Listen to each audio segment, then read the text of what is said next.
It's time for Cats Talk Wednesday. Small town and big city join forces. Vinny Hardy of Lynch, Kentucky, and Terry Brown of Louisville, Kentucky, team up to give you free-flowing, laid-back sports talk. Focus on Kentucky Wildcats, as well as pertinent information in the NBA, NFL, and Major League Baseball. And y'all already know that's what we do each and every week on Cats Talk Wednesday. So my name is Vinny Hardy, and Terry T.B. Brown is on his way. Just got a message from him that he's on his way home. I caught at work for a little bit, but he'll get home and get situated and pop on in here and be right with us. Appreciate y'all taking the time to listen. As you know, you can listen on Anchor, audio side, Anchor, Spreaker, Spotify, Stitcher, a host of podcast platforms where you can catch each and every episode that we release. This one will be up later on tonight. You can catch us visually on Roku, courtesy of the BS3 network. Appreciate Ben Sutterth and Ivan Dawkins and everybody letting us be a part of the BS3 network. We can come to you on your Roku devices, BS3 web link, bs3tvlive.com. Check us out there as well. Hit the Facebook page. Follow us on Twitter at Cats Talk Wednesday. We got it scrolling on the screen right there. So you know how we do each and every week. We definitely appreciate y'all taking the time to check out the show. Got a fun show this evening. Of course, we'll look back at Kentucky moving to 3-0, taking care of Youngstown State in the Mark Stoops, Vince Marrow, Steve Buffano, Mike Stoops, Courtney Love, Youngstown homecoming invitational that took place at Lexington and Kroger Field. Still got some things they want to try to refine and adjust and fine-tune before we get into SEC play. They got one more game to do that out of conference against Northern Illinois coming up this Saturday. So we'll talk about all that. TB will roll in here in a little bit as well. We'll get his thoughts, get his knowledge.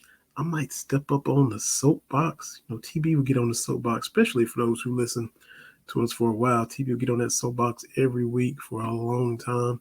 I might do that tonight as well. We also have a guest.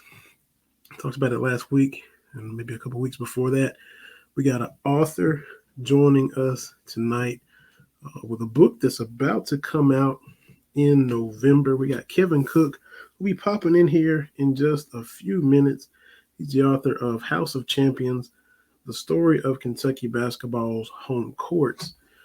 So all the venues where Kentucky has called home over the years. So Kevin will be on here in about 5 minutes. We'll talk with Kevin, get some insights about what we can look for in the book, his journey, his background, all that kind of stuff. Hope to have a fun conversation with Kevin.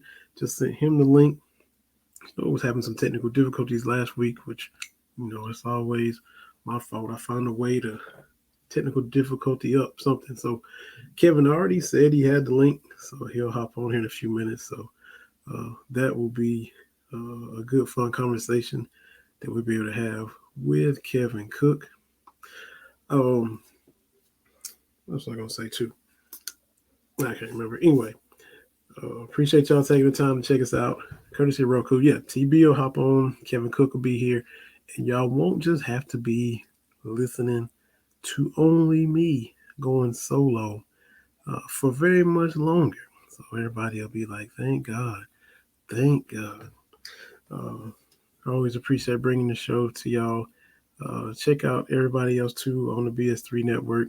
We'll play the promo later on. You get to see all the podcasts that we are a part of, and happy to be under this BS3 umbrella. We got some news from our number one fan, Michelle. She sent us a message. We had to talk about her. I had to talk about her from last week as well. We'll get to all that. So if your ears are burning, Michelle, when this gets out, will be some good things that we'll be talking about here in a little bit as the show goes on. But Kentucky 31, Youngstown State nothing, as we look back to Saturday. We, kind of saw a slow start. We still saw a few things that have Mark Stoops and the staff frustrated, not panicking yet, confident that they can get it fixed, make the necessary adjustments to get the offense where they want it to be. Um, and that's the way it is in college football. There's been years where the offense kind of had to carry the defense when the defense was kind of struggling a few years back. You think of some of those games that Kentucky won. Mark Stoops just became the all-time winningest coach with the win over Florida, moving past Bear Bryant. But you think back a few years, after he took his lumps, the first season 2-10, then you go 5-7 twice, miss being bowl eligible by one game in each of those seasons, losing that final game to Louisville. When they start flipping it and going 7-5, think about some of those games.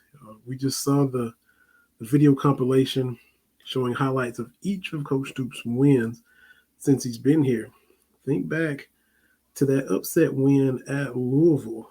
That was a 41-38 game, a shootout where Stephen Johnson had to outduel Louisville because defense wasn't quite ready to get the stops when necessary. The offense had more of the pressure, had more of the burden, had to do the heavy lifting. They were able to outscore and outgun Louisville in Louisville. Think about that Mississippi State game where Austin McGinnis hits the game-winning field goal. That game was in the 30s. Again, a shootout. Defense was still trying to find its footing. There were years, even as Kentucky's been building and becoming a better team, where the thinking was, isn't Stoops a defensive coach? What's going on with the defense? We saw that happen quite a bit as well. But, now we're seeing the defense locked and loaded through these first three games. The Miami of Ohio, the Youngstown State. It's what you would expect. Florida was more of a test on the road. Anthony Richardson came in with a lot of hype, and we saw him get shut down. Maybe they exposed him. Maybe he's not as good as everybody wants to say. Whatever. The defense has brought it these first three games, and that kind of had to be the case, especially in Florida. You're down 16-7. Things aren't going well. The defense shuts them out in the second half, lets the offense get going. Even though the transition from Liam Cohen to Rich Scangarello, it isn't a drastic change in the offense. It's still new things, people in new places. So it's going to take time to get everybody on the exact same page, clicking on the exact same cylinder. So got one more game against Northern Illinois to hopefully kind of get those kinks out. Then you step back in the SEC play where the margin for error gets a whole lot thinner. So we talked a little bit of football. Of course, it's football season, but we love all Kentucky sports, and basketball is right around the corner. And right backstage right now is the aforementioned guest that we talked about, Kevin Cook, the author of House of Champions, the story of Kentucky basketball's home courts. Kevin, man, thank you so much for taking the time to hop on here. How you doing this evening? Doing great. It's an honor and pleasure to be here. Thank you for inviting me. Oh, we definitely appreciate you doing it. Appreciate everybody at Kentucky Press taking the time to set it up. I got my Cowboy stuff on, but you see my Kentucky stuff in the background. So I do. I've got, let's see, a little something here. But most of my stuff is colder weather, so it's long sleeve, but I'm inside with the AC. So it'll work. It doesn't seem like that now if we look out our window, but pretty soon it'll be hoodie weather and all that cold weather stuff will be, right on time here in just a matter of weeks. I hear it's coming, so I look forward to it. I'm tired of this stuff. That's for sure. I hear you. Well, before we get into the book, which we'll definitely talk about, tell us a little bit about yourself, where you're from, where'd you grow up, a little bit about Kevin Cook, the man. All righty. Well, I kind of grew up all over. My dad was a Navy chaplain, so he was a minister. The way that we got to Kentucky was back in 1965. He came to Asbury Seminary, which is in Wilmore, just south of Lexington, which is where I live now. And that was a year of Rupp's Runt. So I turned one during that season. Don't remember a whole lot about it, but that's when my dad he was a basketball fan. That's where he really got turned on to Kentucky basketball. And then as we grew up, we would move around, to different places. Lived in Hawaii, lived in California, Norfolk, and there wasn't a lot of UK basketball on TV nationally back then. But whenever we were in a place where we could see a game on TV or catch it on the radio.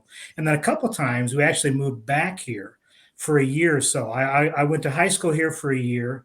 And then I came back and did a year at what is now Asbury University. And then I transferred to University of South Carolina. I know.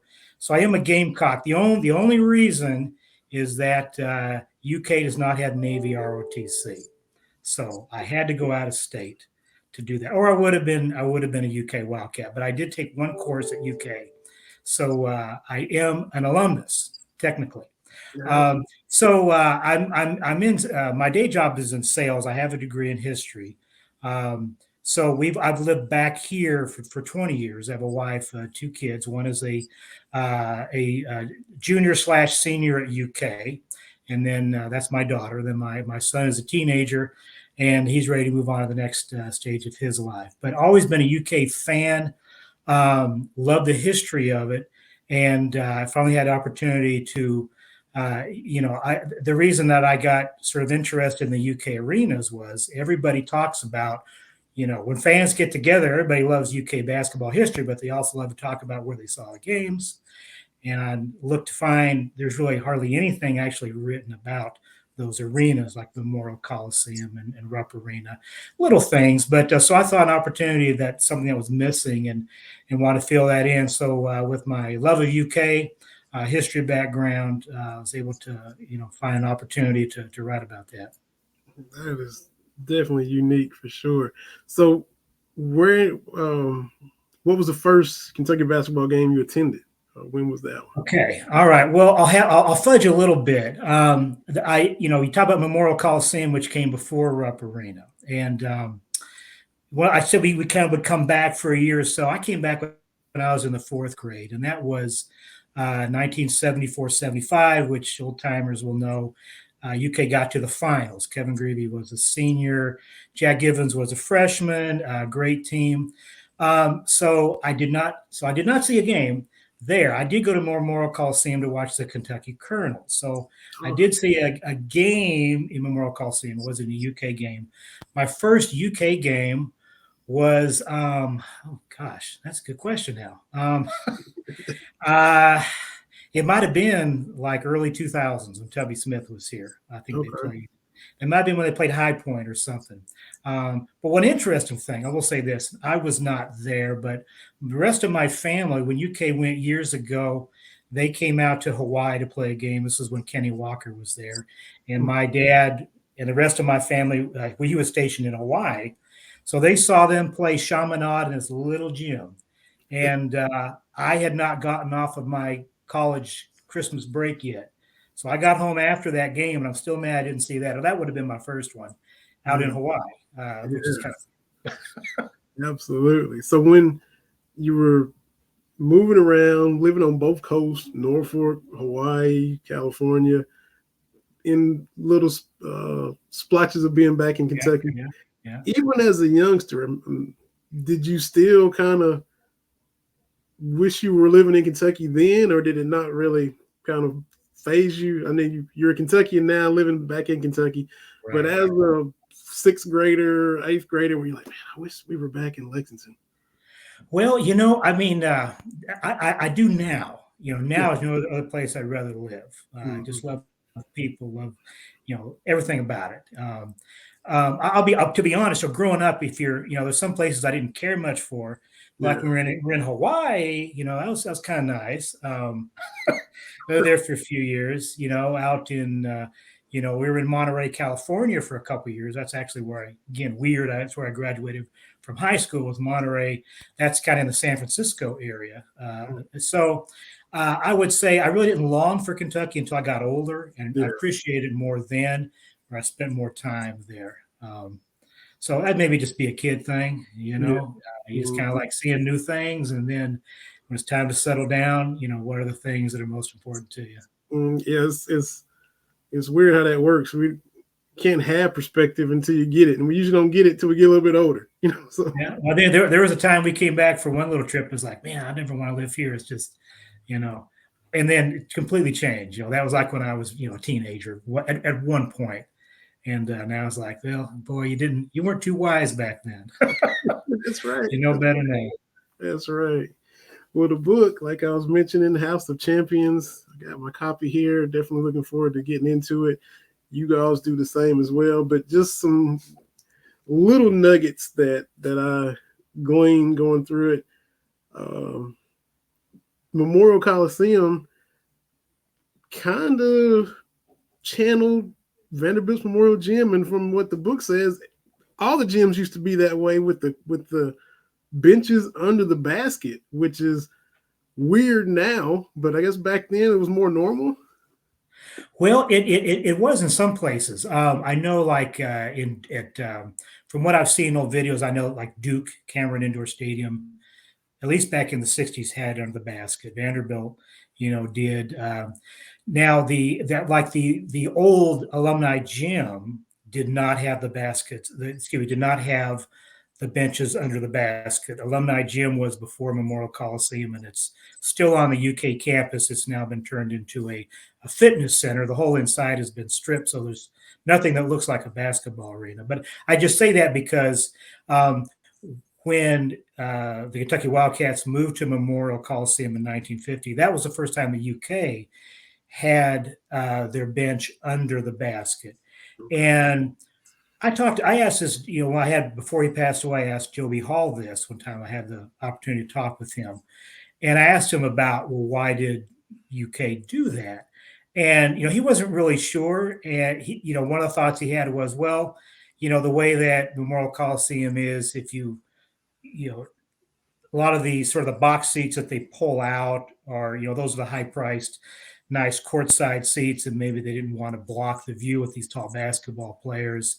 They would, the students actually sat behind the basket where the team was, so they weren't as critical, to selling tickets. But over time, like as probably about 1968 or so, around in there, just by looking at pictures, they moved them from the basket to the sideline. So I'm not sure what changed there. The other idea I had, and Joe Hall thought this might be, was back in the day, and this was when Memorial Coliseum opened, and for a number of years afterwards, it's kind of weird, but coaches were not allowed to coach during the action. There had to be a timeout or halftime.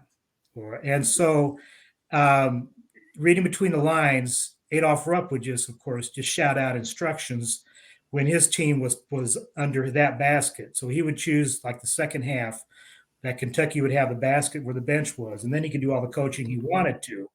Now the refs could call a technical foul if you coached. And one quote I saw from Rupp was, my coaching is worth a technical foul. So that's maybe another reason why I was under the basket, so that Coach Rupp could get away with coaching his team. And then when the rule became that you could coach during the action, then that might have been why they moved it back to the sideline. And now he can yell at his team the whole game, no matter which basket they're at. But that's just my theory. So weird, though, that what year is this that we're thinking that the rule changed where you could coach during the game? Well, it's in the book. I'm trying to stretch my memory. It was around 1960, 62-ish, around in there. So that seems bizarre. Now I'm sure there's a lot of yelling going on anyway, kind of like the coaching box. There's a rule that probably nobody followed, but it was a rule. So this is 30 plus years into Coach Rupp's career at Kentucky that the rule changes. So technically not supposed to be coaching during the game because he started in 1930, 3 decades of just Yes. being mum during the action. That is wild. Yeah, he liked to talk, liked to yell, so he needed a release there somehow. Yeah, and when you cover a game in the press box, especially a football game, it's closed off and it's quiet, and you can't cheer and all that, and you have to put your media hat on with the etiquette, and that's weird. So I can't imagine being right there on the sideline and still having to. Ooh, that would be something else. Yeah, well, thanks. Yeah, there's a lot of action going on right there. There were the teams, both teams' benches were there, and so I think there's obviously a lot of pushing and shoving, and then you've got the team benches. If someone went flying, I'm sure there's a little extra, business going on. Kind of like in football, you you helping a guy up while you're giving him a nice elbow or something too. Absolutely, A little extra.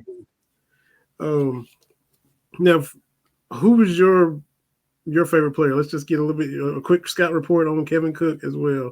Well, favorite player would probably be Kevin Grieve, and that's because that was the first year I really followed. That was the year I was in the fourth grade. We moved back for that year, and that was 74, 75.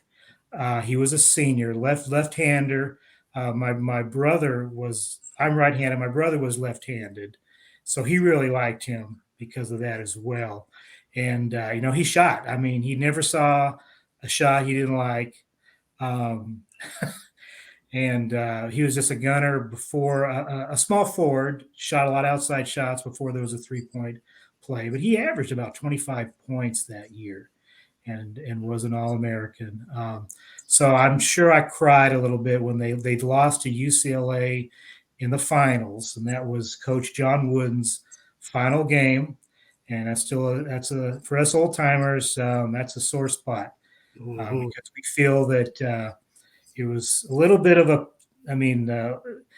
right before the game, like a day or two, John Wooden announced that he was retiring, and he had already won, I think, 9 championships by that time with UCLA, and a lot of Wildcats are still kind of upset that he kind of used that to stir his team up, and but them's the breaks, and then they did beat Kentucky in a tight game. So yeah, definitely the other ones that I've really enjoyed, Kenny Walker, just loved his leaping ability, and I've seen him take a poke in the eye, come back in the same game with goggles and just dominate, and Sam Bowie we really liked, and he was just crushing when he was out for 2 years.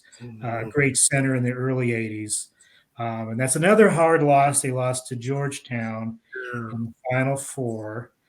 So a lot of bitter losses. And then Jamal Mashburn. So those are probably the tops that I like I'm a little biased to the forwards. I'm a 5'11" power forward. There you go. That's what I played at junior varsity basketball. So anyway, I kind of like the forward of the big guards that play a little bit inside, a little bit outside. There you go. Going back to Memorial Coliseum, we've had the privilege of having Dan Issel on this podcast, and the late Mike Pratt came on, and a lot of us younger ones, all we know was Rupp Arena. I mean, I was a year old when Rupp Arena was built, so I've been back to Memorial for some women's games and things of that nature. But having them on, you hear the fondness in their voice for that Memorial Coliseum. I mean, it's not that they hate Rupp or dislike it, but that's where they played. That's where they dressed out. That's where the crowd roared for them. So there's just a little bit different inflection in their tone to me when they would talk about Memorial Coliseum or sneaking their friends in to watch the game and stuff like that. That was the phone booth. I've heard that. They'd sneak their friends into a phone booth till the gates were opened, and then they would just come out with the crowd as if they had come in through the ticket gate. Yeah, those are funny. I had the opportunity, to speak to both of them on research in the books. I know it's a treat to talk to Dan Issel and sadly the passing of Mike Pratt. Um, they were, both of them special people, and I'm sorry, that Mike has passed. Glad I had the opportunity to speak with both of them. But no, you're right. If and sadly, I know there's a big renovation coming up for Memorial Coliseum. Yeah.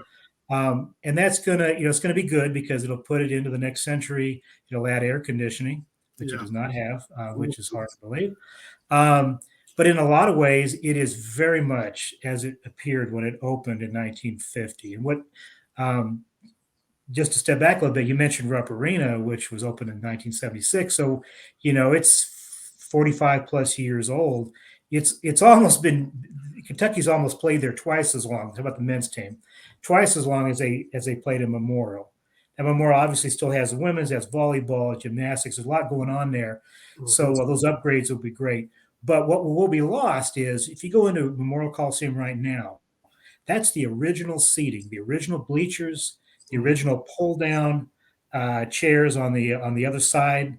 So those are circa 1950. Now I sure hope they sell those seats because it looks, from what I've seen, they're going to change all that. But the crowd was very loud. I know Rupp can get very loud, but I've heard, and people can go online. There are recordings of games from Claude Sullivan, who called games back in the day in the 40s through the 60s at the same time that Kaywood Ledford was doing it. They had more than one radio station doing games back then. But a lot of the Kaywood Ledford games are archived, and you can listen to them, the radio broadcast, and you can hear how loud that crowd is. So that gives you good taste. I mean, when the Cats are running, it gets loud. Yeah. And so I don't doubt that it was a loud place. One thing I kind of disavow is that people say how close the crowd was.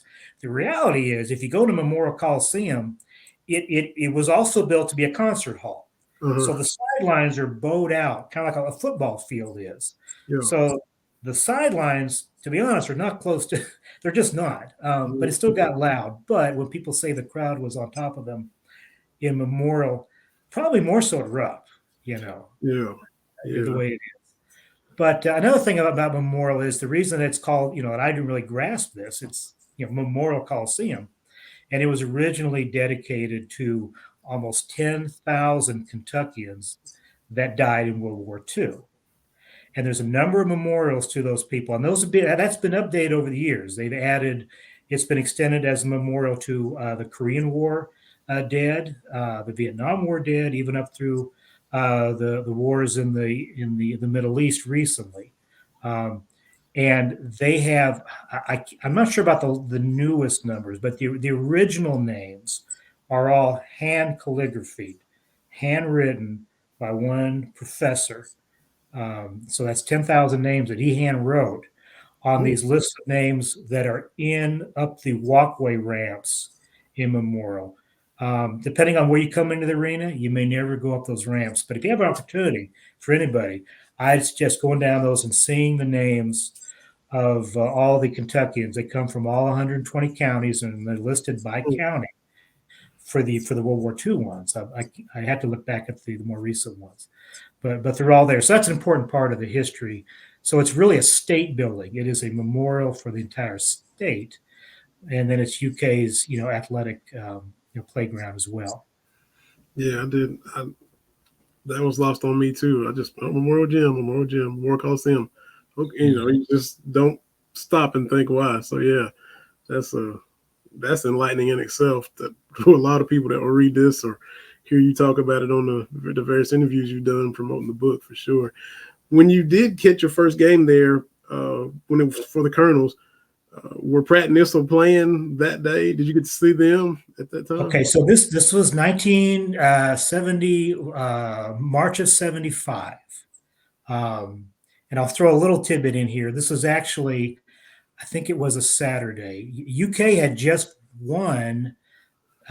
Okay, if I test my memory, I think they beat Syracuse to get into the Final Four, and they were going to play UCLA.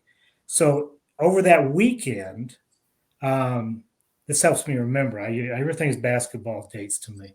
But over that weekend, the Colonels played the Utah Stars in Memorial, and back then, if anybody looks at the history of the old Kentucky Colonels, it was an ABA team, American Basketball Association, but they had great players. And on the Kentucky Colonels, you mentioned Dan Issel. Mike Pratt at that time was no longer on the team, Okay. but they did have Louis Dampier, who had been a Rups front in the mid-'60s. So they had Louis Dampier, they had Dan Issel, and they had Artis Gilmore, great 7+ center, one of the greatest players of all time. And we saw them. And for those that remember Moses Malone, he was a teenager. He was one of the first teenagers. I guess he was 19 years old. He was playing for the Utah Stars.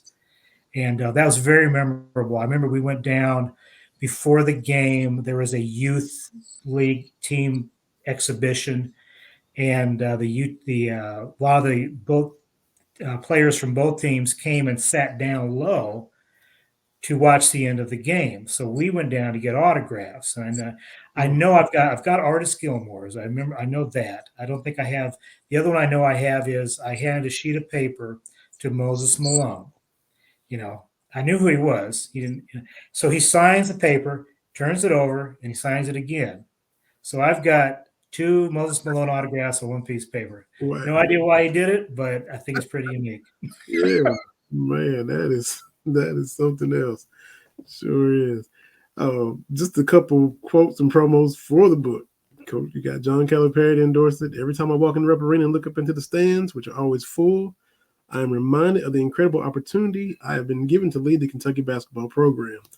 The history and the tradition that radiate from Rupp Arena are never lost on me, and to think it is just the latest venue in the gold standard of arenas is part of what put Kentucky basketball in a league of its own. To learn how all of our great homes came to be, the players and coaches they housed, and the memories they helped create, it is clear to me that this is a must-read for the Big Blue Nation. So Cal endorsing the book, Cal Macy as well, which, he was the guy that ran the offense for the 78 team as well. UK Wildcat player and student of the basketball team's history, and highly recommend this unique book at all the Kentucky arenas and how they shaped the program. This is a well-researched account filled with little-known stories and fascinating information and plenty of basketball action.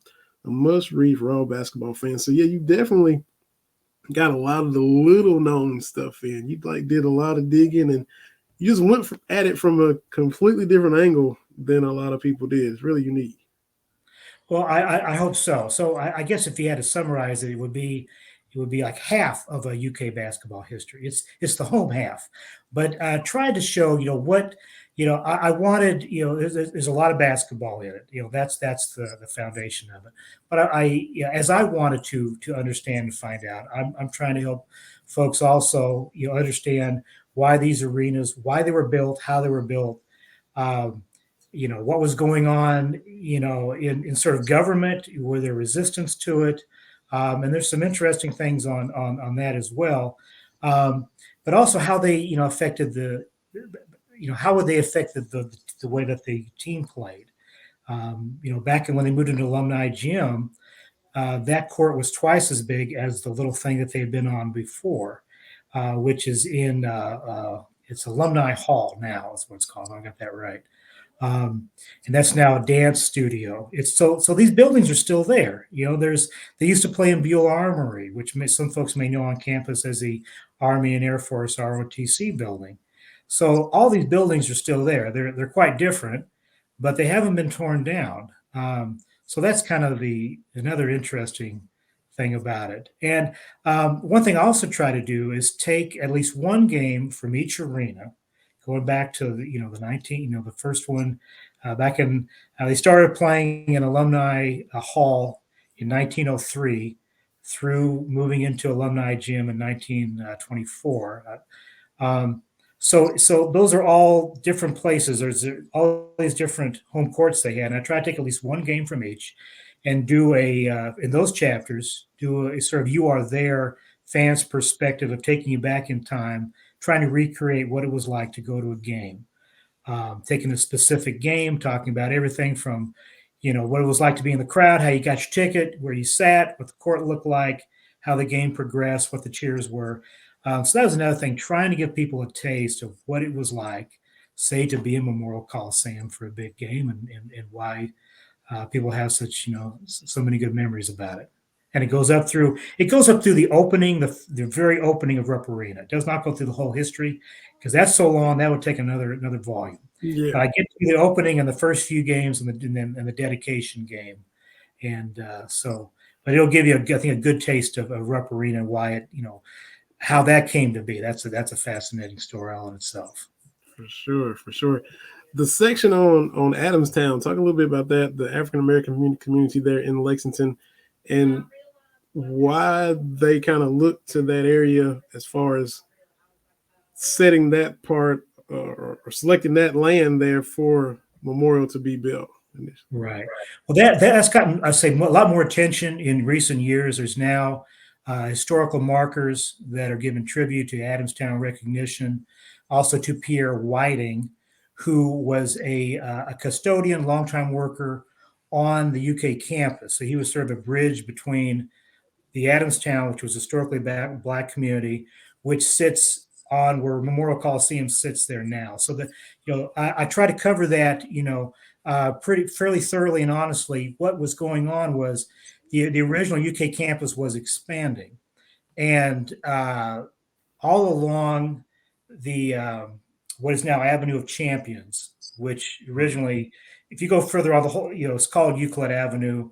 It's had different names over time, but where across the street, where like the Singletary Arts Center is, if folks know the campus, that's where the old Stolefield football stadium used to be before Commonwealth was built, further south of that area.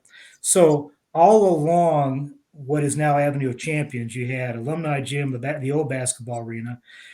A little further down to the east, you had Stolefield, the football stadium, and then right across the street, you have Memorial Coliseum. So to back up a little bit, before Memorial Coliseum was, as UK is expanding, little by little, they are buying up pieces of Adamstown, which goes back to the late 1800s. And that was one of the black communities. It was about, I'd say roughly 4 square blocks, long. I don't know how you count blocks, but it was 2 streets. So you had Euclid Avenue, and then Adams Street was parallel and north of that. So there were some of the African Americans, a couple of them owned the homes. I don't know what the whole history of home ownership is. I wasn't able to go back far enough. And some of the census stuff has been just, there's been fires and floods and things. So most of them at the time, and by the 1940s, most of those houses were rented from white. There were a few white owners that owned most of that property.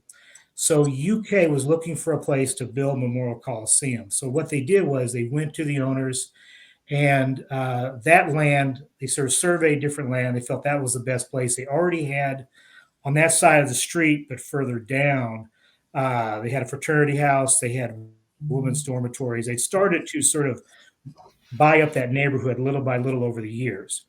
That's actually where Consolidated Baptist Church used to be years ago. I know it's moved a couple times, but it's still a congregation.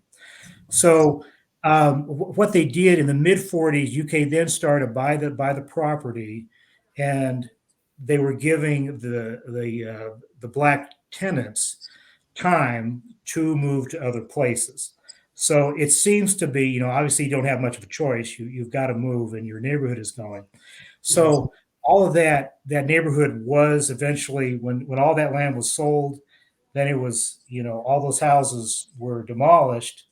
And then it took a few years this was during World War II. It took a few years after the war for sort of the economy to open up and actually build Memorial Coliseum. So, the sad part is, you did lose an historically, close knit black community where a lot of those, the members of that community had lived in that community for a long time. It was well established. And so, regrettably, that's one of the things that was lost. So that is, I try to cover that pretty much in depth and, in a chapter in the book. And hopefully as accurately as I can. There's other folks that have written other stuff and, probably better than I have, but definitely that's part of that story. Yeah, and I thought because you could tell how that neighborhood was viewed or described, and everybody living there is probably doing the best they could under the circumstances at the time. And then we see them eventually have to move, and then the arena is built. So I like how you put that in there, and you did cover it. Glad that there is some recognition of it now, because when you look at you look at the Georgia Dome where Mercedes-Benz is now, where the Falcons play. The Georgia Dome used to be there, but once it's imploded, time goes by and people will never know that it was there, and that thing was humongous. But I mean, not compared to the new one, but once it's gone. So the same thing with Adamstown. Once it was gone and all those houses are gone, the neighborhood's gone, without the marker and people that know about it, you never know. So stuff just gets forgotten and people don't know it's there because they have no idea. So glad that you put that in there and recognized it, and it's recognized in Lexington. Some see it, some don't. Kind of like the memorial in the Memorial Coliseum. Like you said, if you don't go certain places, you might not see those names, even though it's there. So it's just so easy to overlook things. Well, as a historian, those are all important. They're important to people, and sometimes if something gets replaced, you do need to remember and not just move on. And sometimes, and anyway, it's good to put down markers, but not everybody sees the markers. Good, it's good that that's there, but you try to put out the word and get the information out in other ways as well when you have the opportunity. Exactly. You mentioned I've heard you talk about different people you got to talk to, like Coach Hall and Mike Pratt and different ones, different things you've heard and talked about on the record, off the record, different places you've gotten to go and things you've gotten to see. So what are some of the coolest things you've gotten to see or do in researching this book where you're like, whoa, I'm really here looking at this or doing that? Well, I would say in Memorial Coliseum, some folks were, kind enough to let me, show me, sort of some backstage stuff. I was able, for people that live and work there and athletes, they're there all the time, but the public doesn't able to see it. I was able to walk down the hallway, where the coaches' offices are, and those are the same offices. I'm talking Memorial Coliseum here, that say Bear Bryant, was in when he was. A lot of folks don't know that he was a football coach from the 46 to 53 at Kentucky. You see, the office, where Joe Hall was, where Adolph Rupp was. I got to see the what was the men's locker room, where everybody from 50 to 75, sat their heinies on the bench, and I'm convinced it's the same. It's the same benches in there, because I've seen pictures from 1950 when they opened the arena. It looks like the same wooden bench in that locker room. There's like three of them in that locker room, so it could be the same, slab of wood that all the Kentucky greats for quarter century, sat on and got hollered at halftime. Yeah. So that would be, I would say that the neat thing, also being able to being shown inside what is now the dance, not dance hall, a dance practice facility, which was the original place where UK played their basketball. There used to be a iron track around the top. That's all gone, and now it's got a padded floor. But that's where it all started in 1903, and I know not many folks step into that that space and kind of breathe in the history. I think just being educated myself on a lot of things I wasn't aware of, like Adamstown, just starting to go back and look at newspaper articles or hearing oral histories from people that are on UK archives. People of every stripe, not just people in the basketball, but people who lived in the community and were involved in things that that touched on the arenas and touched on, UK and state history. Being able to hear those old voices, that's been really, touched my life as well. Absolutely, absolutely. Um, and the which Terry and I, my co-host Terry Brown, is about to hop on here in just a second, but we reference BigBlueHistory.net a lot. Especially when I live here in Tennessee, so Tennessee fans want to chirp when they if they win the season series against Kentucky or something like that, and you go to BigBlueHistory.net and see how lopsided the series is with Tennessee, things of that nature. But in the book, as we got TB in here with us now, Howdy. In the book, you put a little piece about Phil Groenmeyer, if I'm pronouncing his name right, who played in the 50s, 6'7", slim guy from Louisville. I went and looked him up on BigBlueHistory.net after reading, but he got hurt and got a concussion, a skull fracture from a collision with a teammate. You said Coach Rupp needed him to play, so after missing some time, he comes back with a headgear. Now, we saw Rip Hamilton come in with the mask for the Pistons, and he just kept it on. You got to see a lot of cool stuff and do a lot of cool things. Did you get to see his headgear, or what was the headgear like in the 50s when you're coming back playing from a skull fracture? That's what I want to know. Excellent question. So I'm on the UK archives. They've got a lot of old pictures of there, and I'm trying to find it. I'm looking at newspapers. I found it somewhere. I wasn't able to put it in the book. They really limited. I would have had 5,000 pictures in the book. There's just a limit to that. It was sort of. I'm trying to remember. It wasn't like a football helmet, as I recall. It had like a strap, and it was more just kind of up here. But I'm not. Now I got to find it again because you've. But I remember reading. It's like, yeah, what was that? What would that have been like? It's like a pillow strap, with a belt or something. What was it? It still didn't look too sophisticated. So I'm going to track it down again, but it was not really sophisticated. I'll tell you that. Yeah, that was the first. I was like, man, he's coming back with a headgear. I was like, what in the world could that be in 1955, man? Because Chuck Taylors and the belt buckles around the shorts, and he's out there with headgear. And then I believe he ended up like breaking, if I've got that right, I think he broke his leg, and was out for the season anyway after that. Yeah. So it was a tough year. Mm-hmm, for sure. He had a rough go. We sure did. But TB, man, glad you're here with Kevin Cook. Appreciate you hopping on, man. Sorry you had all kind of stuff happening, man, but glad you're here. Oh, yeah, I had to jump on. Kevin, thanks for joining us. Oh, my pleasure. I love the idea of the book because, and I don't know if y'all have already gone over all this, Vinny, I do apologize, but just capturing just the essence of what each one of those facilities was like. For me, I tell people all the time, Rupp Arena is not a beautiful arena to me, but it's everything that's going on inside it that has made it special. And I enjoy the idea of kind of capturing Rupp and Memorial Coliseum, all the things that went into making it special. So thank you for the book.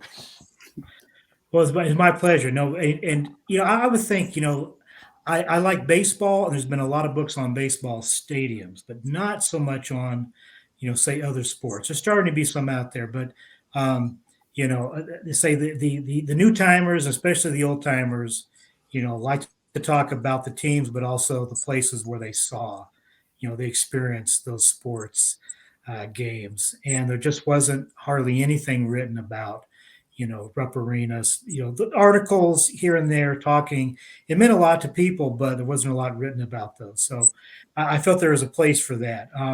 What I mentioned to Vinny earlier was I try to take over the history, each arena, and do one chapter of sort of You Are There, taking people back in time and trying to give them a taste of what it was like to be in the stands and see the game. So I try to put together,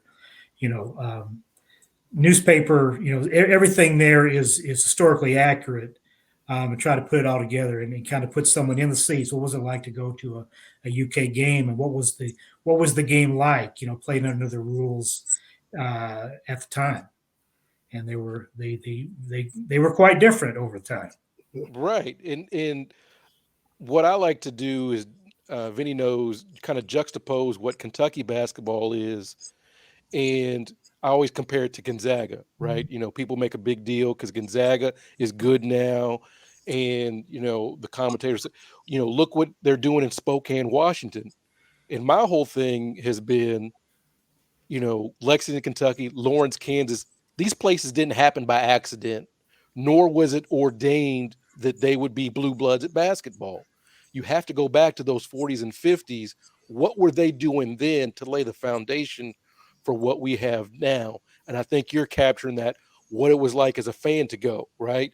Because, football was king back in those days. How do you build a basketball brand? How do you create, as we say these days, Vinny, the fan experience? Yes, the team is good, right? That's part of it. But you've got to add something special to bring people to come out, even if the team is good.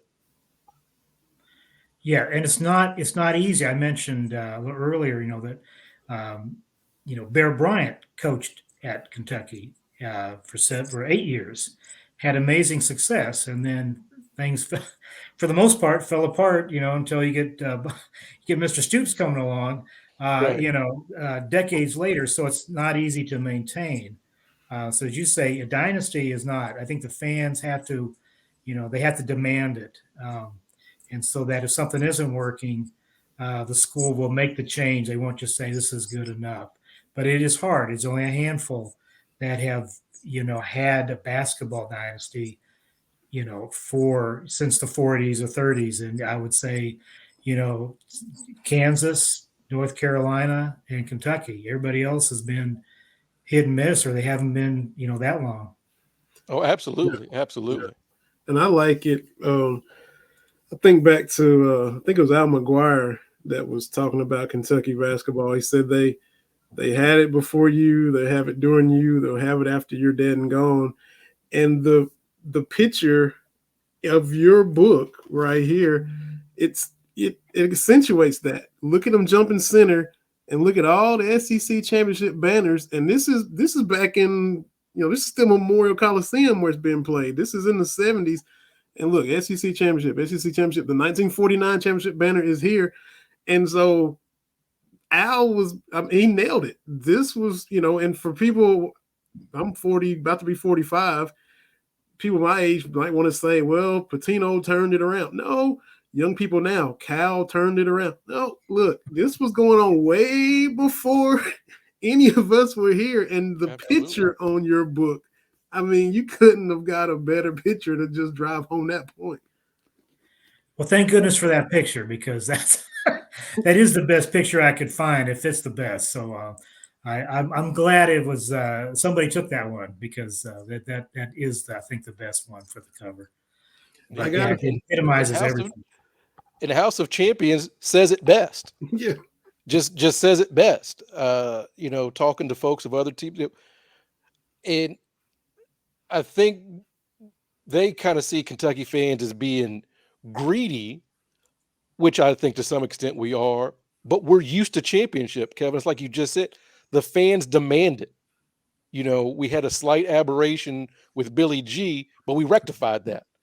And when we talk about championships, I'm here in Iowa now, and I saw, they were celebrating their women winning the Big Ten regular season championship. And I asked Vinny, I think the next show we did, I don't remember Kentucky ever really celebrating a regular season championship.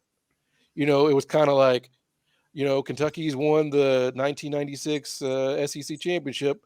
Be safe when you drive home, right? Like, it's a completely different mindset. Like, I'm thinking, did we cut down nets? Did we have fireworks? But if you're going to be great, you have to demand that greatness. And that's what your book is about. Well, I do mention, I know one of the great debates, not debates, but sort of the points that people make at UK basketball is we don't charge the court. after a big home game win. It's expected. So I do document not at Rupp Arena, but back in the day, there were times when there were sort of court celebrations where the football team would come on and hoist the team on their shoulders and carry them off. But that was probably more of a thing in the day. I had heard that somebody had said that in 1984 UK had beaten Illinois to go to the Final Four, if I got that right, and they played it at Rupp, and people would charge the court. Well, I went to the YouTube tape. There was no court charge, and even at that time, the team, and then some photographers ran up, but it was just the team. So no, I would say no. We do not charge. We don't we don't flood the court, charge the court, whatever you want to call it. It's expected. I got to salute you too before we let you go, Kevin, because we've had John Wong on here, and he's written Kentucky Passion, and he wrote the book Cut to the Chase with Alan Cutler. And I'm not sure which book it was, but I kind of gave him a little shade. I poked a little fun at him because he used IU Press to publish the book. And you are using Kentucky Press, so I got to salute you for not using an IU Press or a Duke Press, UCLA Press, any of our rivals. There we go. Your upcoming book. Well, luckily they didn't turn me down, so I went to them first with my fingers crossed and my hands in prayer, and they accepted it. So it's been a good experience. I really appreciate them publishing it, and hopefully it'll be a good addition to the many books that have come before, and hope it'll find a spot. So what date is the publication, and where can everybody get it, and all that good stuff too? Well, it can be pre-ordered through the University Press of Kentucky website. It's actually offered in hardcover and softcover now. The publication date was going to be in November, but I've been told that it'd be sooner than that. October 29th is the Kentucky Book Festival. That's at folks in Lexington. That's at the Joseph Beth. That's not just me. That's a bunch of authors in Kentucky that will be there for the book signing. So I said, well, can I sign? Well, I have a book to sign if I'm there. And the University Press said yes. So at least the book should be out by, I'd say, late October. That sounds great. And that can be ordered now. And there are, if you go to like Amazon and all these other ones, they're available there too. Well, we definitely wish you all the best. Appreciate you taking the time. Appreciate Kentucky Press sending me a copy of the books. Can't wait to get in and read more of it. And we have to have you back on once basketball season starts, or we can talk a little baseball with you as well. But definitely appreciate you taking time out of your evening to promote your book on our podcast. It's been great getting to meet you and talk with you. Well, Vinny and Terry, thank you so much. It's been a pleasure and an honor, and I really appreciate you having me. It's been a lot of fun. Thank you. Thank you, Kevin. So much, Kevin. Right. House of Champions, the story of Kentucky basketball's home courts, late October. Y'all pre-order it and get it when it comes out. Thank you so much, Kevin. We appreciate it. So glad to have Kevin Cook. Glad to have you on too, man. I know you've been ripping and running. And it's been a day. It seems like of all. Can you hear me? Yeah. Okay. Yeah. Of all the days, my last couple of Wednesdays have been crazy. So today I work from home. Now I'm doing my thing, and I can't hear out of my headset. Now I'm with IT, and I'm doing everything. So I'm like, all right, I'll just go to the office. Still having the same issues. Realize that I either stepped on, or I'll blame Sammy, stepped on the volume on my actual headset. Turned it all the way down. I had everybody doing everything, but it's been that kind of day. Then I had to come back and fight through the traffic, and yeah. So I'm here. I'm rocking and roll. We're gonna play through it. Yeah, I hear you. That's it. So we appreciate you. Sammy just had to flex and step on something, and he said, I'm just gonna let him know. So I'm gonna step on this volume switch right quick because I'm Sammy, and that's what I do. Yeah, that dog is something else. But But no, it's good. It's good to be here. The Cats are 3-0 Yep. in football.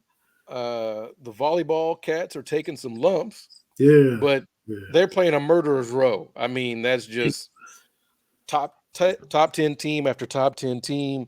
But I think they'll right the ship when they go into conference play. Yeah. You know, they won 5 straight SEC titles. What don't kill you makes you stronger. So they got a couple wins against those ranked teams, but Oh, then yeah. Louisville, and that was down to the 5th set. You know, Right. it wasn't like Right. Louisville didn't come in and beat them 25 to 10 3 straight times. Right. So that went to the wire. You lose 15-11. Wisconsin, that was 3 sets, but the first one I think they did because it's been grueling. But what don't kill you makes you stronger, and so Coach Skinner knew what he was doing. He did it for a reason. Probably wished he could have won a couple more, but hey, regroup and go through this conference schedule and be battle tested come March. Right. That's the name of the game, right? You've got to be better toward the end of the year. They've climbed the mountain to win that championship. But like we were just talking with Kevin, if you want to become a dynasty, if you want to become one of those elite programs, you got to do it more than once. And the best way to do that is to play the best. Mm-hmm. Anybody, everybody. Yeah. That's how you build that up. So I think it's great with volleyball that U of L, UK, and Western, all top 25 programs. Yeah. Because I know at the high school level, volleyball's really become a thing here I'm saying here in Kentucky, as if I'm still in Kentucky, but in Kentucky, I know high school volleyball's become a thing. Friend of the show, Kayla Van Hoos, out there in your neck of the woods, has really, with the Bluegrass Volleyball Academy, really at the grassroots level. So I saw an article today, not today, but this week. More girls are playing sports in high school, but they're not playing basketball. Wow. Volleyball's become number one. Volleyball, soccer, track and field, and then basketball. Man. So, and even what's growing, like what my girls play, field hockey and lacrosse. So, like I said, more girls are playing sports, but it's not just basketball, which I think is a good thing. I heard Coach Skinner on, I forget where he was, but he, in advance of them playing Louisville, which was just the 4th regular season match on ESPN, he was doing a lot of different, media shows and stuff like that, promoting it. And he kind of said it's our responsibility to grow it. And, with it's kind of ready to explode, how it's taking off in the state. And I'm just going to ride it, basically. So I'm going to ride the wave, the momentum that the sport has gotten. And with it being on ESPN, Dick Gabriel, who both of us have been on his show, was calling on the radio with Leah Edmond, friend of the show. They did the Louisville game and I think the Wisconsin match on WLAP. Right. So it is kind of peaking and it's catching on, and I'm glad to see it. Yeah, and that's what you want, right? You want to grow the game, not only for the program at the college level, but you've got to have a good high school system to feed the collegiate program. So good for them. Men's soccer still a top 10 team, tied Marshall, number 7 Marshall the other day. So there's a lot of stuff going on. I know we're going to spend all our time talking about the football program, as we should, because I mean, I'm old enough to remember a 31 victory over anybody. Let alone to come away with, we still got to improve some things, know. So, and that's okay. That's okay. Some folks, is Stoops too down, is whatever. No, like we just talked about with Coach Skinner and the volleyball team, if you want to push your program forward, you've got to demand it. Yeah. And for me, it's not about being complacent as a fan. Like, I can acknowledge winning 3 out of 5 against Florida. I never thought we'd see it. Yeah. Mm-hmm. I never thought we'd get to that point, especially when over the last decade, you could say 7 or 8 years, Kentucky's been the better team. Yep. Yep. And I just never thought we'd get over that hump. And we did. And so now, 31-0 victory over Youngstown State, and there's still a lot to work on. I think that's a good thing. Mm-hmm. Because and you still got another game to tinker, if you will, as far as, you know, we still saw some tackles for loss on the run where the line got blown up and penetration, and you're like, whoa, some sacks. You know, it's some of it is the receivers like they talked about. Some of it is, you know, it's not all offensive line, but it's still just a few little misfires here and there where you still know they can get rolling. I think maybe us as fans thought, well, the offense is similar to what Cohen did. Levis is coming back. It's just going to be seamless. No, you lost 3 linemen to the NFL. You lost Wandale. As similar as it is, and Levis wanted your boy Scangarello, it's still going to be some adjustment. And it's, you know, just like, you know, in basketball, they don't just hit the ground running. There's some rough games against the non-conference, and then you see them rolling. So I think that, you know, the defense is carrying the weight. The offense is, you see flashes, and once everybody gets on the same page, look out. And I think that's kind of where they are. Look out here in the next, you know, 2-3 weeks. When you get into the meat of the schedule, they'll be ready. Right. And for me, the defense is the story, because the defense has played lights out in all 3 second halves that we've played. Mm-hmm. Yeah. I think just the field goal against Miami of Ohio is the only points in the second half. Like, it's ridiculous. And I mean that is in the first strings coming in, laying down the law. And then as the game goes on, the second and third team guys also coming in, because we've all seen, you get up, your second, third team guys, maybe they're not on the gas as like they should be, give up a cheap one. The defense isn't doing that. Mm-hmm. So, as I said on Spaces last night, as we prepare for Northern Illinois and then look toward that showdown at Ole Miss, I would rather the defense be firing on all cylinders and the offense have something to work on. Mm-hmm. Yeah. Because your offense is going to come and go, right? I think the offense will change when Chris Rodriguez comes back. Yeah. Because, and I'm no X's and O's person, but I have to believe that even though it's a new system, new scheme, all that kind of stuff, a lot of these offensive linemen are used to blocking for Chris Rodriguez. Mm-hmm. You know, run blocking is just whistle, you know, snap the ball, hit somebody in the mouth, right? And Smoke and the other backs, they are not that north-south kind of runner, right? I think you get Rodriguez back, you get in a rhythm with him, and as you know, being a Cowboys fan, when you get the offensive line, you know, from way back when, just smashing people in the mouth, it makes everything easier. Mm-hmm. And I have a feeling that's going to be part of it as well. A good run game is the best friend to a quarterback.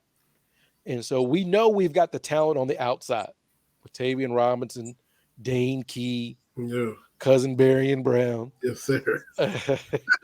We know we've got the tight ends, Yeah. right? We know we've got Levis. So it's just a matter of getting the offensive line to gel. And it's all fixable. Like Freddie Maggard said last week, you're more encouraged because the stuff is just, it's fixable, right? It's coachable. It's working on the communication. So there was more of that. Those issues will sort themselves out. And when you see Levis on the bootleg, and he turns around. There's a dude breathing down his neck. Well, I think part of that is they don't respect the run game right now. If you got Chris Rodriguez that you're faking it to, well, I better stay and make sure C-Rod don't have it before I just come 100 miles an hour at Levis. So you get him to wait a half a second, then Levis can turn around and actually hit that open tight end. So it's just so close to nothing breeds success like success. We saw the role they got on at Florida. We saw that, from 10 yards rushing in the first half to over 100 in the second half. That's how we salt the game away, because boom, they started pushing guys back. Fatigue became an issue. So again, 3-0, halfway to bowl eligibility, and it's just now fall. Yeah. Yeah. I remember some of those years, nail biting around Thanksgiving. Can we get to 6? Yes. And people say, well, the schedule. No, we have been playing these same teams for 30 years. Yeah. We were reminiscing on the Spaces last night. There was a game I did a few years ago. It was Eastern Washington, because we played Eastern Kentucky, and then it was like Eastern Washington, I think. Yeah. I'm up in the press box. Kentucky's up 2 scores. I'm like, they got this. I'm going to go on down, get a good spot for the post-game presser. By the time we took the elevator down, we're walking, and you hear the crowd groaning. And so just peek out, and the other team is throwing the ball into the end zone with a chance to win. So, again, I know we're talking about a win over Miami, Ohio. Okay, Mac. Youngstown State, and Florida, not great, right? Yeah. But neither one of those games were games in the second half. Right. It got to the point, even against Florida, where you just kind of thought, oh, wait, we got this. And look, I'm a Kentucky fan from way back, and I remember, I think it was a home game against Florida with Lorenzen. We were up 21-3 going to the fourth quarter. And I texted a friend of mine. I was like, I think we got it. He like, hold on. And then the next thing you know, within like 4 minutes of game time, the game is tied. Right? Yeah. So Kentucky has not looked great against some of these teams. So for me, again, push in the right direction is you take care of business. You're not playing your best yet. Like, we have not seen Kentucky's best yet. And I would venture to say it's probably been a while since we've seen a flawless game from Kentucky. I'm trying to think. I know the Louisville game, comes to mind. That's pretty, but I think that's because Louisville's terrible. Yeah. But, the bowl game, I'm glad we won. It was not a great game.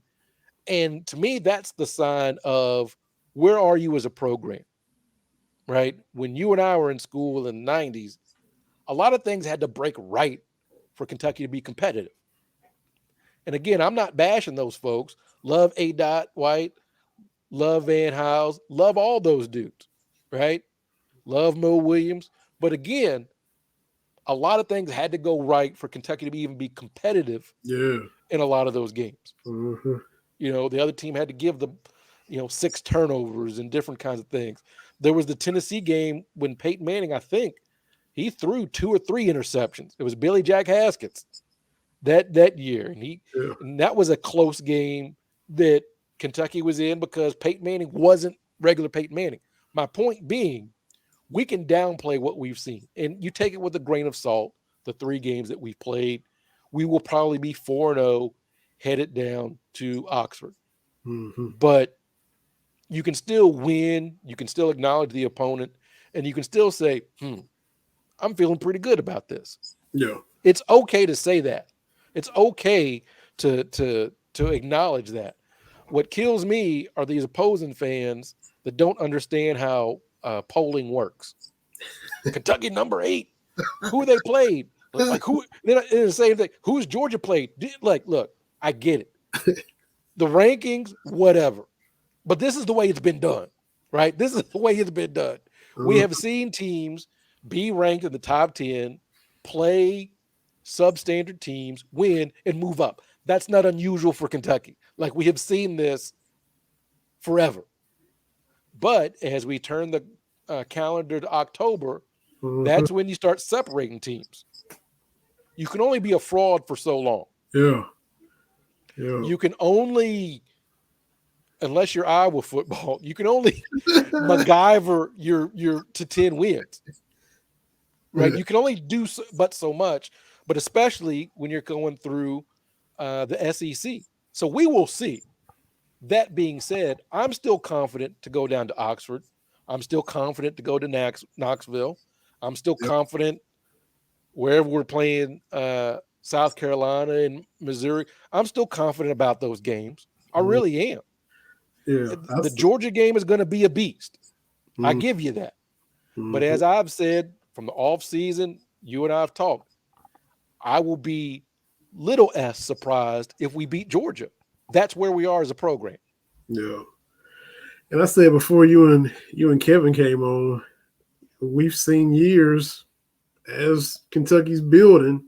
You already talked. You mentioned the 5 and 7s where you just missed going to bowls, because you couldn't beat Louisville and all that. When they flipped it to the 7 and 5s and started going to bowls, we saw the offense have to carry the defense.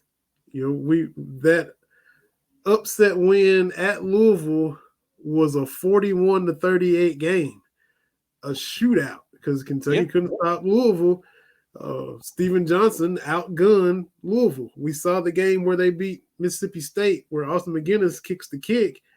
That game was in the mid-30s because the offense was having to carry the defense. You heard people saying, well, I thought this guy was a defensive coach. What's going on with the defense? Because he hadn't got the defense where he wants it. Now we've seen it flip. The defense right now is carrying the offense, and so until the offense gets it going, the defense we got you. And special teams have done some good things too. Right. And that's the thing too. We lost to Louisville 44-40 one year, but the thing I think we need to wrap our minds around is Kentucky football fans. And I still think some people are looking for the air raid to come back. That's not going to happen. That's not in Stoops' DNA. Stoops' DNA is we will build an insurmountable lead. We'll get our 2-score lead, 3-score lead, and now we're going to just work the clock and play good defense. That's how it's going to be. I don't think this team is going to be built to score 40 or 50 points every time out. Even with Will Levis at quarterback, and we'll see when C-Rod comes back, but I just don't think it's in Stoops' DNA to do that, except against Louisville. He wants to beat the hell out of Louisville. He's going to put 50 points on Louisville. Don't worry about that. Anytime he can. Because that is personal. It's a rivalry. It's personal. It hasn't been the same since the coaches had a little back and forth a few years ago. Yeah. And I'm okay with that. That was Petrino, right? Yeah. Yeah. And Petrino running his yap. He about gave the people in Arkansas a heart attack over the weekend. Yeah. Yeah. Some Louisville fans talk about, do we do Petrino 3.0? Hey, they off of Satterfield, man. Oh, they off that dude. Man, because they 1-2 now, lost to Florida State. Syracuse beat them to death. Yeah. And they barely beat Central Florida, South Florida, whoever. So, Central Florida, they got that interception at the end. Man, I got a fly in here that is just get away. So I love the meltdown from Louisville fans because their whole thing is now we are Kentucky football. Okay. What? Oh, we used to be? That's what they're saying? Yeah.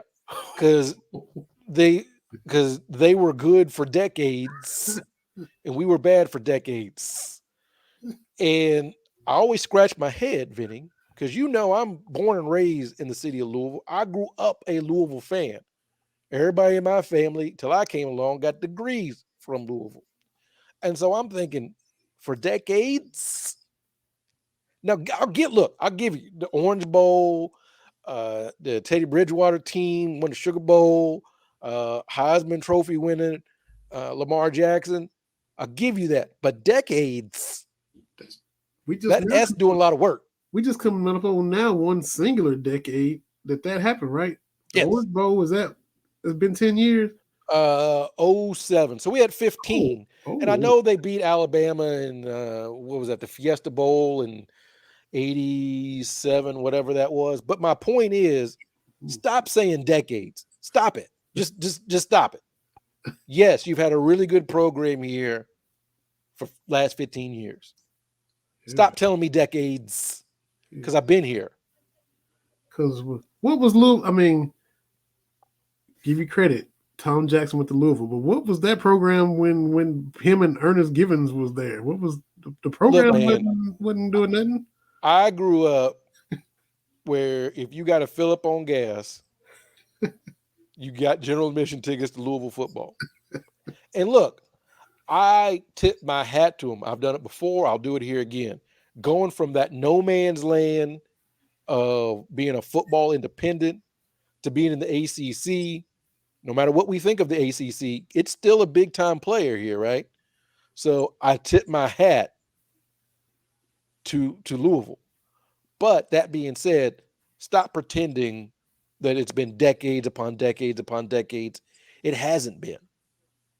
And look, if as a Kentucky fan, let's say Kentucky gets to 10 wins this year, they're 10-2, right? Mm-hmm. I'm not going to get on these airwaves and talk about Kentucky been good for decades. I'm not going to do that because it's not an accurate statement. No. We've had a good 5 years. Yeah. Right? We've been building for 10. We've been at this level for 5. That's all I'm saying. That's all I'm going to say. Be honest with it. Right. You know, when Lamar won Heisman, I try to tell some of these Louisville folks, you're not Alabama. You're not Ohio State. You're not USC. When people start thinking of college football, they're not thinking of the University of Louisville. Well, they're not thinking of Kentucky. You're damn right. They're not. Like, why would you? We didn't say they were. That's what of course they're not. Now, when you say college basketball, obviously we on that short list. You know where to start. And I think Louisville's on that list as well. Not on the short list of great programs. They on a little bit of a longer list. I got them at 6, 7, 8 range as far as programs. I give it to them. Respectable. Top 10 program all time. Right. I give them their props. Some Kentucky fans don't want to do that. Like, well, Louisville checks a lot of boxes when it comes to men's basketball. They just do, right? You know, Hall of Fame. We can do that. But anyway, my point is, when it comes to football, Kentucky's building something. Mm-hmm. And so the way you have to build is be consistent. You've got to win games like we won last week. You've got to win 31-0, have a lot of stuff to work on, go back to the lab and work on it. That's what we're about right now. Mm-hmm. So I'm okay with the win.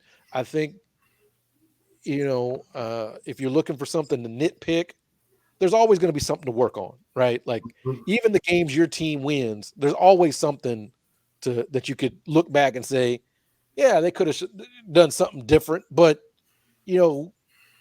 at that point, I just think you're picking nits. But Stoops has got to have his guys' attention and let them know, hey, the stuff we did against Youngstown State will not work at Oxford. Right. I got to get on the soapbox for a minute. The long-time listeners know that you used to do it from time to time, and Michelle will always tweet about it, which we got to talk about her before the show's over with. But I was just listening to some radio stations, out of Birmingham, some SEC stations, just kind of give you the whole little perspective of what they think about the conference. And when Kentucky is good, it's fun to be a part of that. You kind of see them getting respected for being in the top half of the league, the top third of the league. So Auburn got destroyed by Penn State Saturday. This was supposed to be They did. A big time game, and Auburn went up there last year. Penn State's coming down there. Big Ten team hadn't come to Auburn in I don't know ever or years and years if it had happened, and they got mollywop 41-12. So Auburn fan calls in, and they're in this position because the recruiting is terrible. We're down in recruiting, and the athletic department is just a mess. And Harsin coming from Boise, and everything is just horrible, and we got to fix it. And look, Auburn, you talk about Louisville kind of being little brother here, even though they've had a respectable history in basketball, top 10 all time. They deserve all the credit that they get. People, not Kentucky fans, look at them and be like, wow, that's a good program. Same thing with Auburn. Sure, they're little brother Alabama, but when I look at Auburn, Bo Jackson, they won 2 national championships. They should have won a third one because they had Florida State beat. They had Jameis and them beat and kind of choked that one away. So a respectable program to me. Sure, they're in Alabama and they got to be like sick and tired of the Tide. But I look at Auburn, I'm like, that's a solid, legit SEC program. That's a blue blood SEC program. That's a power. Now they falling on hard times. The dudes call in about recruiting, and we got to get this fixed. And there's no talent, and Harsin can't coach. And he said, at this point, who do you get if you got to make a change? Do you go Urban Meyer? He threw out some names, and after he threw out a couple names, he said, because Mark Stoops isn't going to leave Kentucky for Auburn, and both of the radio hosts said, Lord, no. I said, that tells you what they think about Kentucky. Mark Stoops going to leave for Auburn? Lord, no, he ain't. So that tells you how Kentucky is perceived right there. So you feel good, I do, hearing stuff like that from people outside of Kentucky. Yeah, like I tell you, I hear it all the time. Here in Iowa, they love some Stoops. Yeah. I couldn't trash talk before the bowl game because they understand what Mark Stoops is doing in Kentucky. Kentucky football got 2 10-win seasons, setting up to maybe get a third. Like, that's ridiculous. So, and again, I'd say this every week. I'm not saying Stoops is going to leave for Iowa. He's going to leave for Nebraska, but he's on that short list. Yeah. And you have to get used to it, just like we did with Cal was linked to the Lakers and the Cavs and whoever, whatever. You got to coach. You want to coach that other people want. But then there's that realization, he's not going to leave where he is to come here. Yeah. Why would he, that's the thing is, why would Stoops go to Auburn of all places? Exactly. He's already built Auburn over the next 5 years. And that's the thing too, is Auburn, if everything is just right, can be a national championship level team. Mm-hmm. But that takes a lot of things going right. And to do that for Auburn, you've got to have a superhuman on the team. Yeah. You got to have a Cam Newton or a Bo Jackson. Mm-hmm. And that's one dude you get on campus every 40 years kind of good. Mm-hmm. Otherwise, you can't beat Alabama. Yeah. That's what Auburn is. Without a miracle. Right, without a miracle, without something weird, punt, Bama, punt, that. And so that's the thing is you've got to have these otherworldly talents to align to be competitive with Alabama. Mm-hmm. Yep. And if you can't beat Bama, then you can't do the other things necessary to play for a championship. Yep. Right? It's like when Louisville wins a championship, they're good enough to beat Kentucky. Yeah. 2013, 1986. We are their measuring stick. Yeah. Mm-hmm. That's when it comes to being a little brother. I said it to Louisville fans and they don't like it, but most of the time when Kentucky and Louisville play basketball and you've got all the players on a court and you start picking, how many dudes do you have to go before you get to a Louisville player? Mm-hmm. On any given year? Yeah. Most of the time you got to go a lot, right? Like you got to go at least 3 or 4 dudes before you pick a Louisville dude. Mm-hmm. I'm not saying that the team is no good. I'm just saying when you look at individual talent, that's the way it is. So yeah, I'm happy with where the football program is, where it's progressing. I am. Other people are recognizing it because now's the point. You can't just explain this away. You can't be like Roman Harper and just, well, it's just Kentucky. That's just lazy analysis at this point. Yeah. And then come back and try to dig in on the silly stuff you said. My opinion didn't change. I was just talking about the old line. No, you wasn't. But that's the old Skip Bayless, national talking head, Colin Cowherd kind of thing. Yep. You say something crazy, and if the team wins, well, because his thing was, well, they heard what I was saying. Okay, I'll fuel the fire. Come on. Yeah, and it's the whole Skip Bayless LeBron thing. Like, oh, he's hearing what I'm saying. What you say has got nothing to do with what these dudes do. It just doesn't. Justin Rowland tweeted out Sam Bradford running him down when he was with the Saints. Interception or a fumble. And he ran it back. Yeah. Sam Rusty Knees Bradford ran him down, and he went out of bounds. Didn't even try to stiff arm him or run over him or juke him or nothing. So that's so what we're working with. Again, I keep saying it. If you think that Northern Illinois is going to beat Kentucky, fine, say it. I don't much care. Go down to Oxford, fine, say it.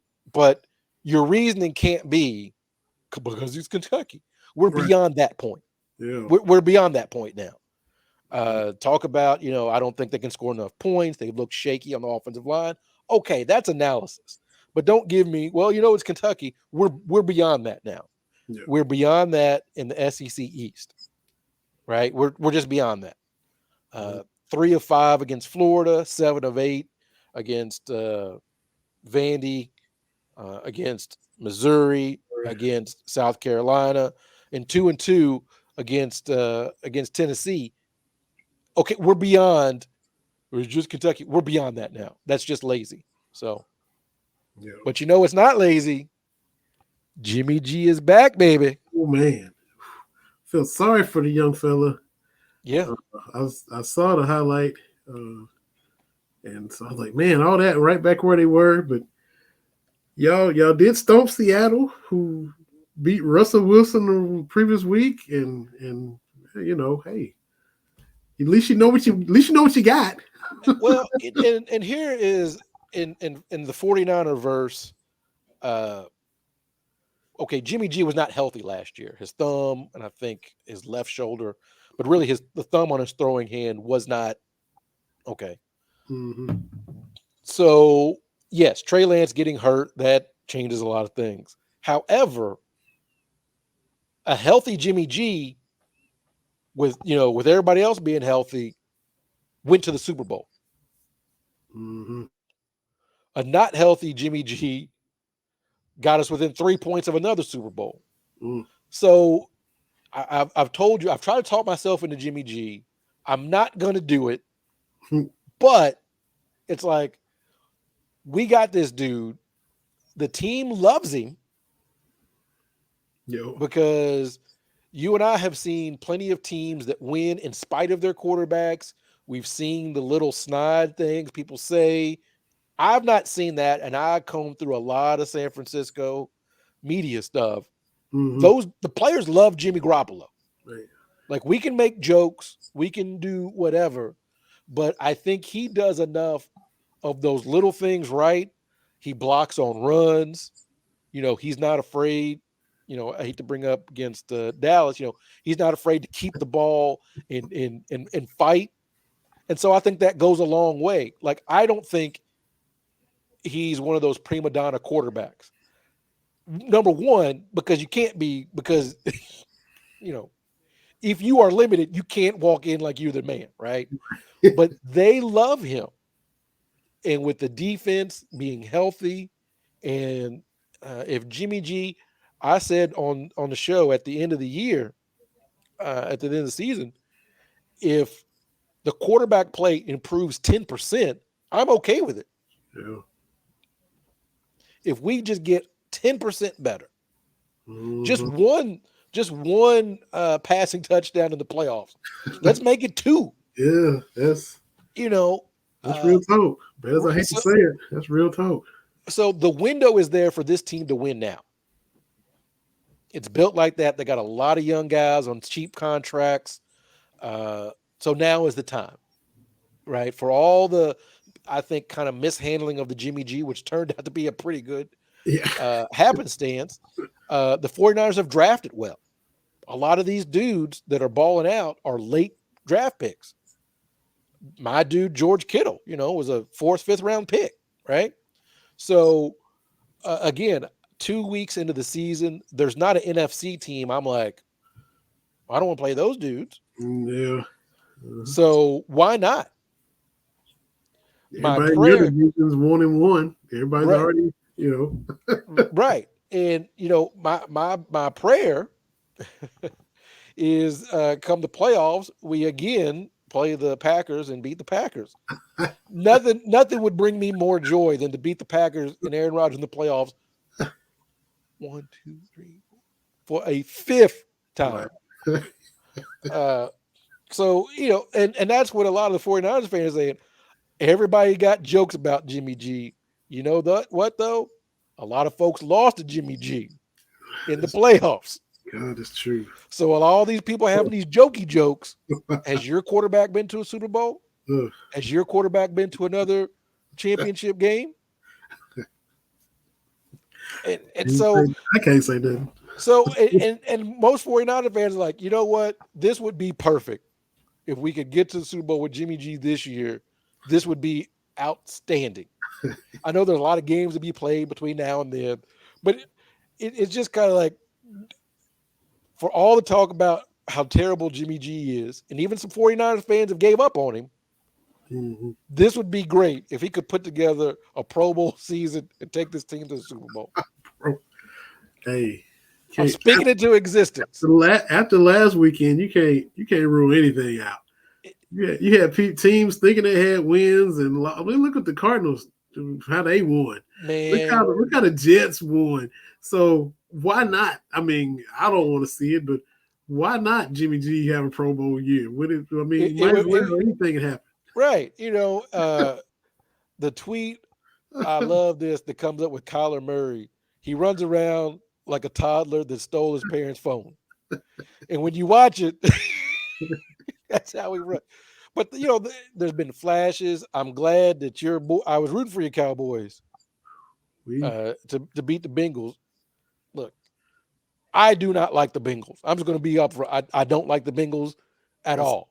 It's the city of Cincinnati, the team, the skyline, the gold star. What Cincinnati thing you hate the most? What is it? All the above? Man. What is it? Oh man, I've never been a fan of Cincinnati. That's number one. Okay. Like I told you, I didn't start disliking Cincinnati to Super Bowl 23. And all those Cincinnati fans said they were going to icky shuffle all over my 49ers. And that's not what happened, because Jerry Rice was the MVP with 11 catches, 215 yards, and a touchdown. So I've not been a Cincinnati fan. Growing up, I'm a Lakers guy, I'm a Niners guy. I like baseball. I checked the landscape. I was like, I'm not rooting for the Reds. And the Reds were good when we were growing up. But I was like, yeah, I don't want to do that. I'm going to root for Montreal. How about that? And so I'm just not a fan of Cincinnati, man. I'm just not. And what's really rubbed me wrong is they trying to call Joe Burrow Joe Cool. There it is.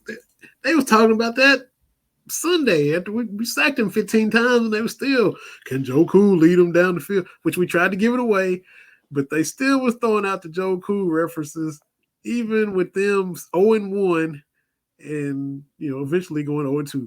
Joe Montana became Joe Cool on Super Bowl, the third one. He became Joe Cool Super Bowl 23. That's when the moniker, so that's 3 Super Bowls in, and that's because he led that game-winning drive in Super Bowl 23. That's when he became Joe Cool. Not his exploits at Notre Dame, not the first Super Bowl, not the second Super Bowl. The third Super Bowl. This is after The Catch. This is after he's had moments. Yeah. That's when he became Joe Cool. So I told all those Cincinnati folks, pump your brakes. Because, and honestly, look, don't assume you go to a Super Bowl, you're going to get back. That's what I was just finished. Yeah. That's right. And I get it. Your team loses the Super Bowl, which to me, at a championship, your team losing the Super Bowl, that's a big one. I'm still not over the 2 Super Bowl losses with the Niners, the one against the Ravens and this one against the Chiefs. We were up 10 with 6 minutes left. And I had my phone in my hand, fixing to text you. I was going to do it. But then the universe said, no, you don't. Yeah. So I don't know how you're up 10 with 6 minutes left and lose by 2 scores. I still trying to, it doesn't help if your quarterback throws the ball with his eyes closed, interception. But you can't just assume lose Super Bowl, we got a young team, we're going to be back. Case in point, Dan Marino, that Super Bowl season was one of the best quarterback seasons we have ever seen in the NFL. Period. What Dan Marino did in 1984, dudes are just now doing after we've completely changed how teams can pass. He was doing this in that era of the NFL.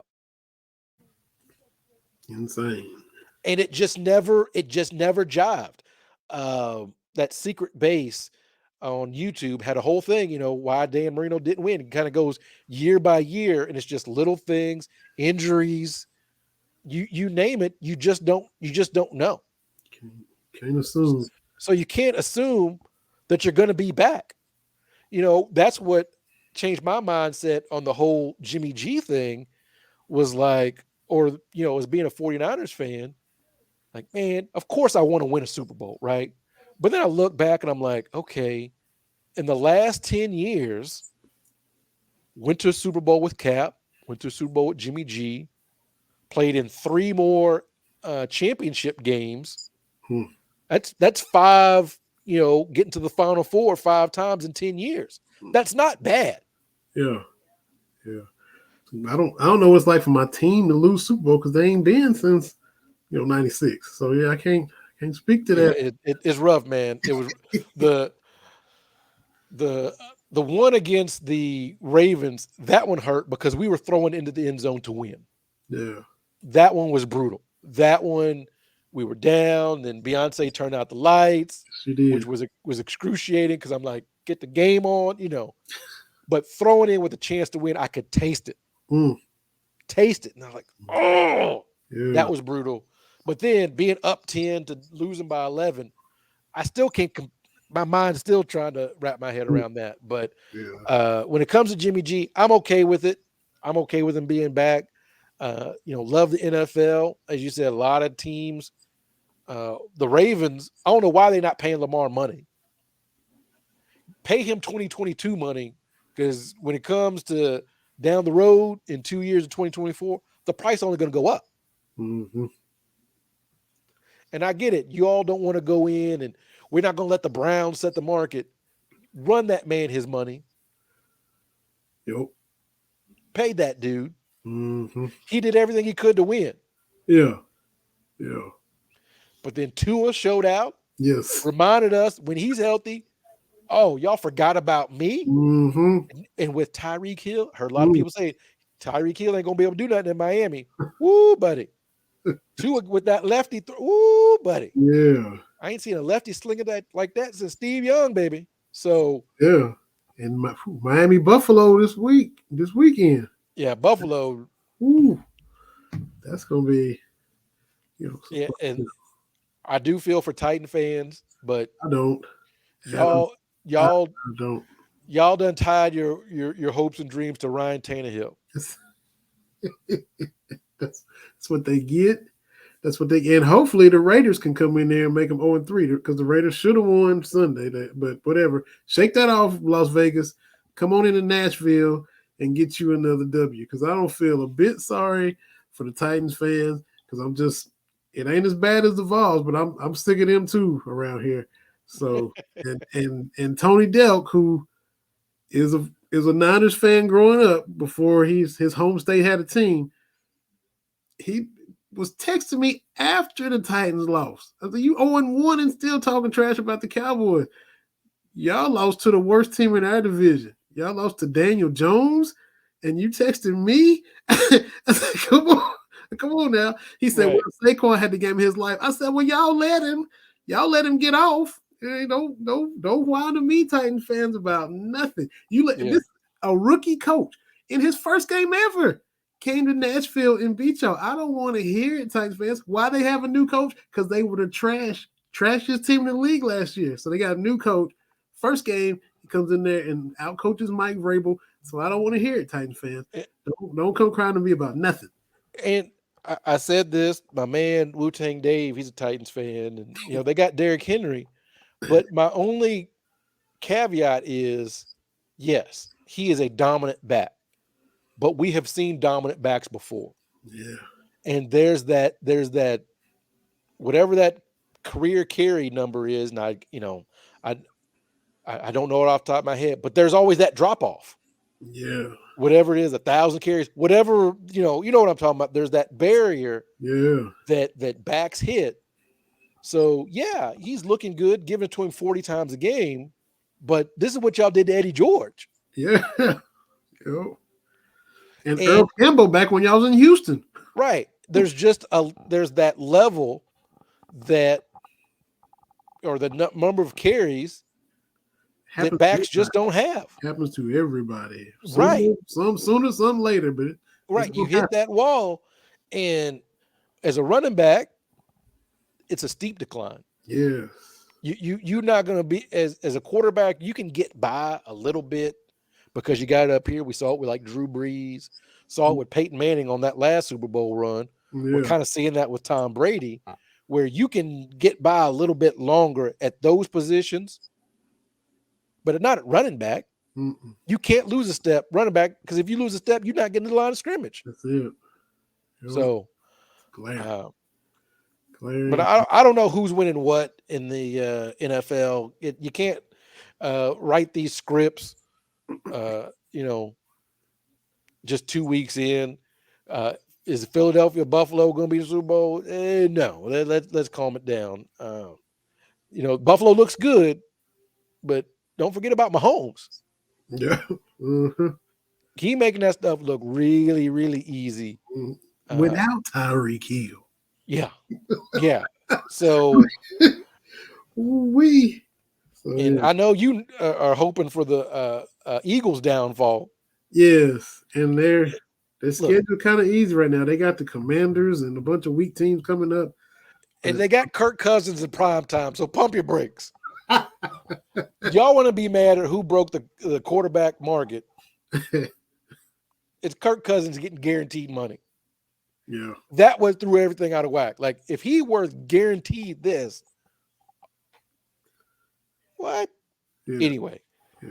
But always love it. I don't know if you saw the picture. The Showtime Lakers got together in Maui this week. Reunion of all the championship teams from the Showtime Lakers days. So that was good to see. And I have to check that out. Talking about which one of the championships was their favorite. I don't know. They won 5 in 9 seasons, so I don't know which one my favorite would be. I like 88 because that was kind of the culmination of everything. But they all good to me. I like 87. Magic with the baby hook. So I like all of them. Yeah, I understand, as you should. So I'll go back and look at that picture for real. I will give Michelle a little bit of love real quick before we go. Absolutely. At BBN_Wildcats. First of all, she just messaged us all and said that her husband was out of surgery. Things went well.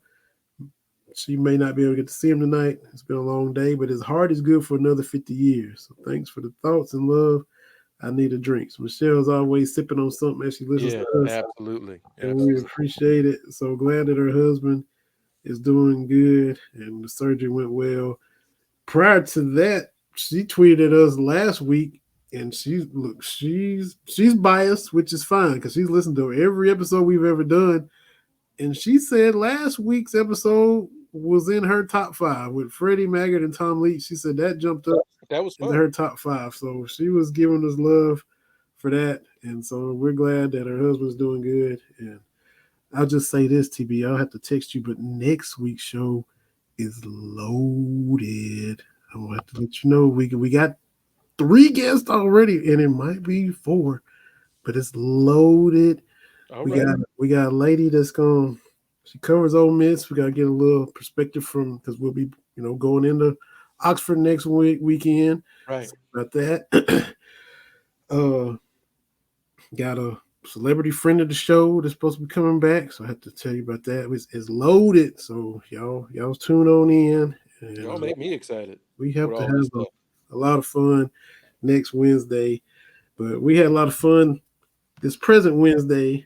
TB came in after a hellacious day again.